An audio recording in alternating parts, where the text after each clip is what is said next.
All right, we're live, guys. Thanks for joining me here. I appreciate it. It's good for all of you that are joining me. Thank you for being here. We are here every Wednesday at 7 p.m. Eastern Time, 4 p.m. Pacific, and I'm here to answer your questions. If you've never been here before, if you don't know who I am and you just stumbled upon this because we just recently started going live, not only on Facebook, which is where for the last year we've been doing it exclusively, but now we are on a lot of other channels. We're on YouTube. We are on LinkedIn. We're on Twitter. We're on my personal Facebook page. So we're kind of all over the place now. And so if you're checking this out and you've never seen it before and you're not sure who I am, my name is Mike Simmons. I'm a real estate investor in Michigan. I started real estate investing back in 2008. And if you were alive back then and old enough to remember, it was crazy for real estate. Prices were dropping fast. It was like the sky was falling, and I didn't know what was going on. Really, I was just getting started. I wasn't really sure. But since then, we've gone through different market cycles, and I've learned a ton. And I was able to take a business that I started as a side hustle while I was working full time in a corporate position and convert that or grow that into a seven-figure business over the last 6 and 7 years. We've been consistently doing over 7 figures in profits. So I bring that knowledge here every Wednesday to try to help you with your business. And so if you log on and you want to know how to grow your real estate business, if you have specific questions and maybe you're not part of a mastermind or you don't have, the ability to buy into a course or you just don't know where to go for answers, I'm here for you. It's totally free and it's just here to benefit you. So log on Wednesdays and ask your questions live. If you do that, I'll answer them. And if you have a follow-up question, I can answer those too. If you can't be here live, you can always send me your questions at mike@juststartrealestate.com. That's my email. Or you can go on to any social media platform where I am, and you can DM me or send me a message and send me your questions. We get those throughout the week, and I bring those here to answer them for all of you. I used to answer them individually, but what happened was I would get a lot of the same questions. Over and over again, people would ask the similar questions. And so I found myself being real repetitive in my DMs and my emails and stuff. So I bring them here now so I can answer them once and for all for everybody. I can give everyone the answer and we can move on. And we still sometimes get repetitive questions, but that's okay because I think sometimes you need to hear things more than once for them to sink in. And so we do that. Also, if you do know who I am and you are a regular listener of this Q&A or my podcast, which is called Just Start Real Estate also, if you know of me through any of those things and you're ready to really take your business to the next level, you're ready to really level up and get serious about creating a business that not only gives you financial freedom, but gives you freedom of time, allows you to spend time with your friends and family, but still make a living where you can quit your job and have that financial freedom. If you want that kind of freedom in your life, I can help you with that too. If you go to sevenfigureinvestor.com, I'll put it up here on the screen for you. That's sevenfigureinvestor.com. Go there. I have a program designed specifically for you to help you get where you want to go. You just have to go and sign up and participate. And the next round of that program starts in May. So you have to wait a few weeks, but we're starting again in May. So go and check it out, sign up, reserve your seat. There are limited seats, okay? So make sure you get yours now before it's too late and too much of the year is gone for you to really do what you want to do. All right, guys, let's dive into today's question. The first question I got this through email, I believe. It's, as an investor, what qualities do you look for in a property management company? It's a great question, a very important question. You should not just use whatever property management company somebody just happens to tell you about. Getting a referral is great, okay? So that's number one. So a referral is good, but you don't just go with the first one that you find. You should interview property management companies just like you would interview somebody to work for you. You can't just take the first person who comes in the door. You should not work with just the first management company that comes across your plate. What I would suggest is you want somebody who has a lot of properties that they're managing. In other words, if they say, hey, we're brand new, we've only got a half a dozen properties that we manage, and they don't have, by the way, they should have some properties of their own. That would be great if whoever runs the management company started off as an investor. That's always a good sign. But if they say, hey, we've got a half a dozen properties and they're all somebody else's and we're growing, would love to take on your properties. It sounds like a good deal. And I'll be fair, it could potentially work, but it's a red flag because they just don't have enough volume that I would feel comfortable that they have the systems and the processes and the people in place and the contractor relationships. They just don't have enough ironed out, most likely, to do a really great job of working with you. And I like to give small companies a chance, and I understand all that. But this isn't about giving someone a chance. It's about who's going to manage your rentals, which cost a lot of money, presumably, and mean a lot to you and your financial goals and retirement and cash flow and all this stuff. So you can't just do a nice thing because you feel bad or you just want to help somebody out. This isn't the time.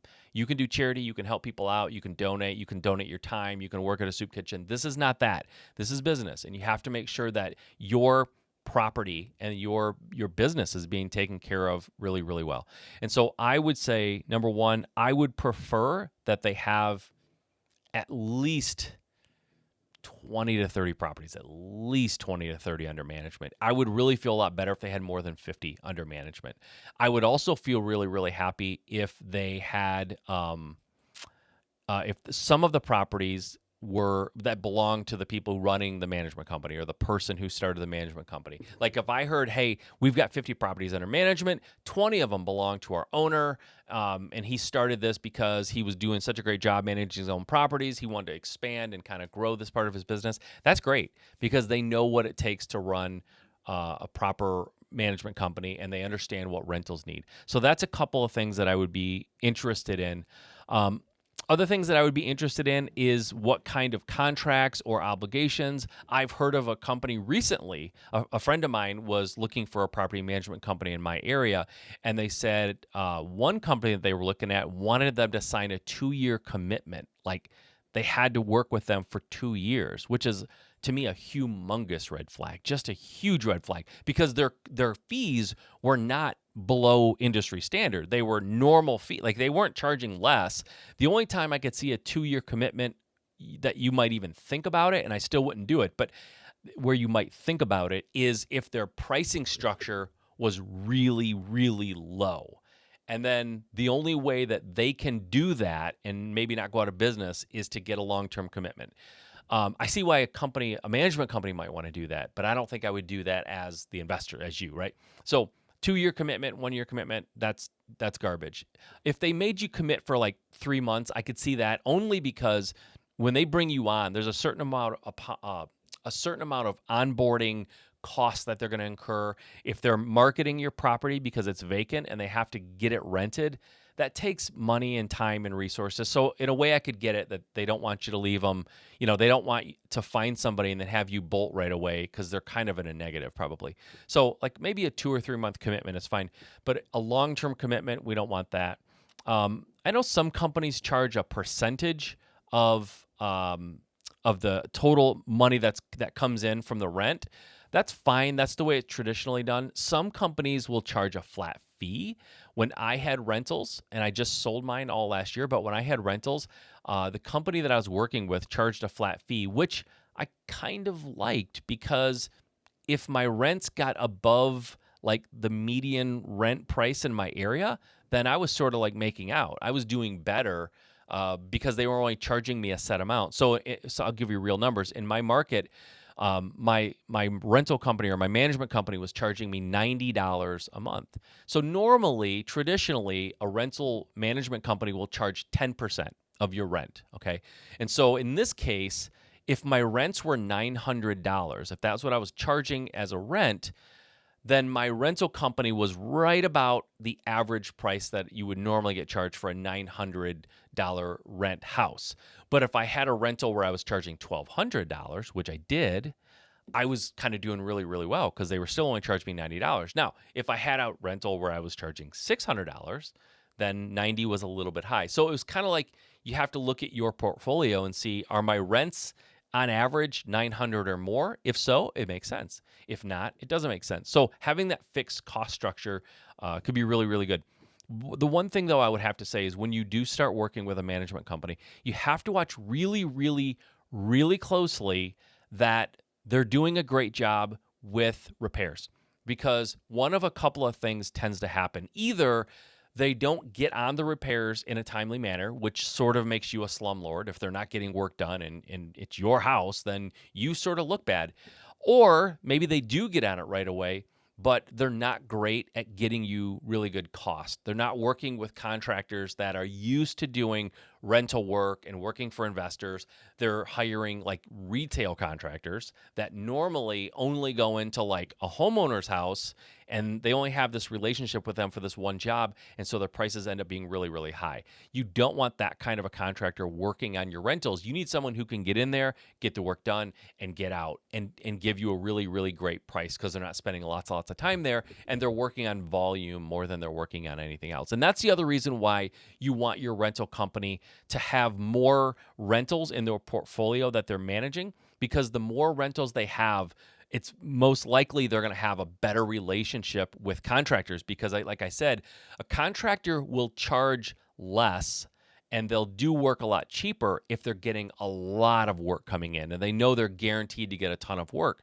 But if a contractor doesn't know when you're going to ever call them again to do something, they're not going to give you those rates. They can't. They can't live like that. So it's either you give them high volume or you have to pay a high price. That's typically how it works. And in this real estate market, and I've gone through a couple different phases with contractors and their workloads. Contractors are as busy as they've ever been in the last 14 years right now. So it's difficult to get contractors to give you good preferred pricing because they don't have to. They have more work than they know what to do with. They're turning away work. And so you have to offer them incredible volume and a lot of assurances that volume is going to stay there. And so having a rental company with more rentals under their belt or that they're managing, that's going to give you a lot better chance of getting that situation. Okay, next question. Okay, next question is, which mail marketing platforms are the most effective? Or would it be more cost effective to print out and send the letters myself? Oh, dear God, do not print these letters out and send them yourself.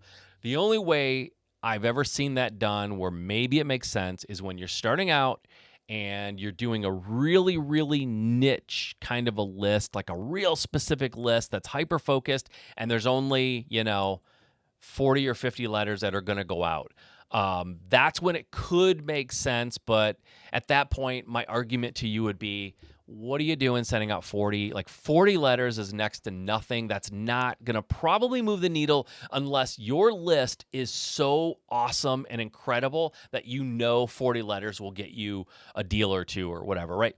But in general, 99.9% of the time, I would not suggest that you handwrite your own letters and then lick a stamp and mail them out yourself. And listen, I know there's probably people out there who are saying, I've done it, it works, it's great. That's fine. I know that people have done it and I know it can work. But I'm always going to lead you down the path of how do you build your business so that you're not doing activities that you could literally pay someone $5 an hour to do, and licking stamps and putting, letters in envelopes. Like, don't do it. And honestly, you could pay your kids to do it, but I want to get you to the point where if you're sending out mail, that you're sending out 1,000, 1,500, 2,000 a week, and it becomes completely impossible to manage some crazy team of people licking stamps and putting letters in envelopes. Plus, I don't even really recommend envelopes and letters. I recommend postcards. And there's a lot of reasons for that, and we can get deep into that part of it, but just don't do it yourself. Now, the other part of the question is, which platforms do I suggest for that?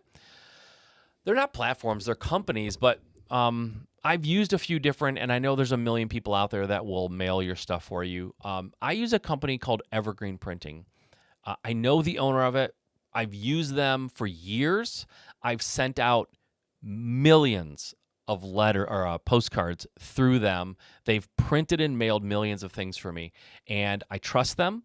I know that the owner of the company has a lot of integrity, and they've never failed me. So I like Evergreen Printing. So if you go to evergreenprinting.com, you can check them out.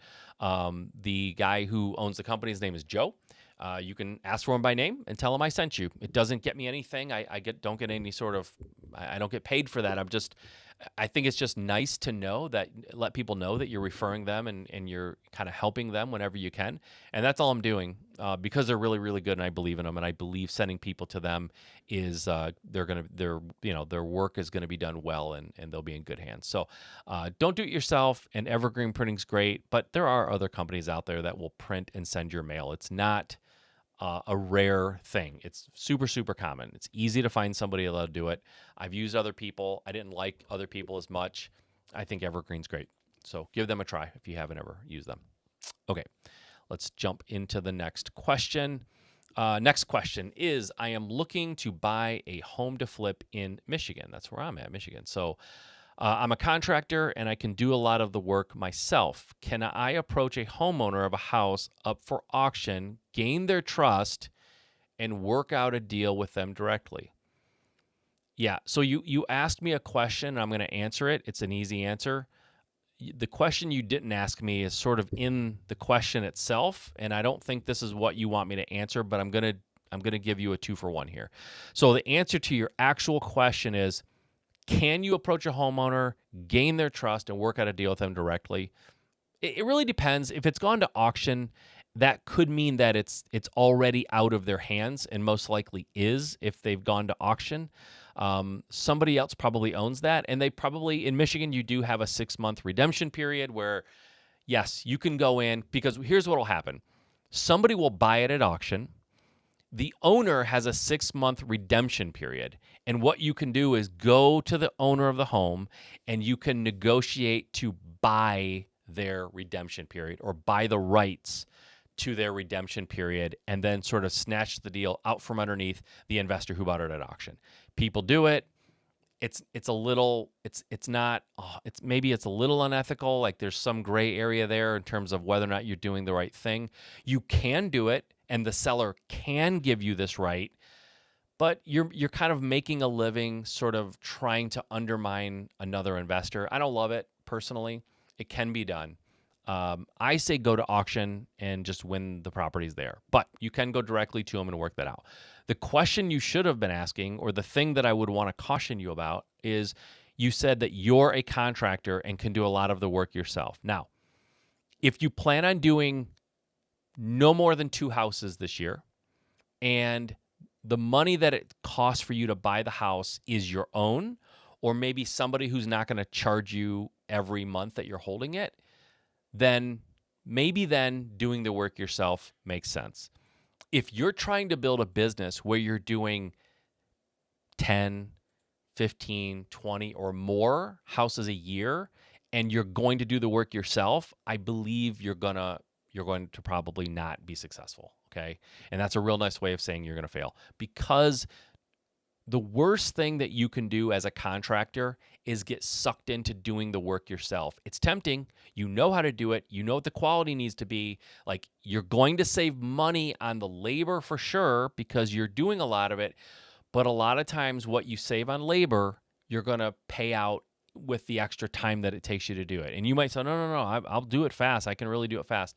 Okay, maybe if you could do it fast, but I still say your time as the investor, the owner of the company, is much better spent raising money and finding deals and working on the relationships of private lenders where you can start getting money a lot cheaper with much better terms and finding great deals. I would rather you go out and find 3 more like smoking deals than be in a house swinging a hammer, putting mud and sanding a wall. Like, listen, I'm not above it. No one's above that work, but there's a better use of your time as the owner. You need to go out and find the next 5 you're going to do and find an investor who's going to lend you money at 6% and with no payments. And then you just pay them at the end of the thing, right? Like, you need to work on those parts of your business. That's how you grow a business and become successful.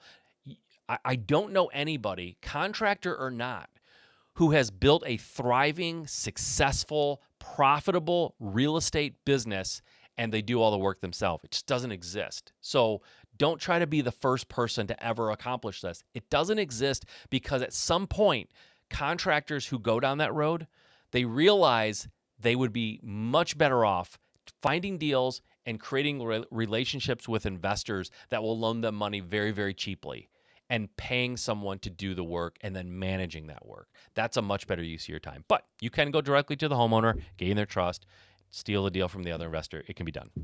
Okay, next question. All right, next question. What specific objective metrics, I like that, objective metrics I should be looking at when deciding whether an area is good or not?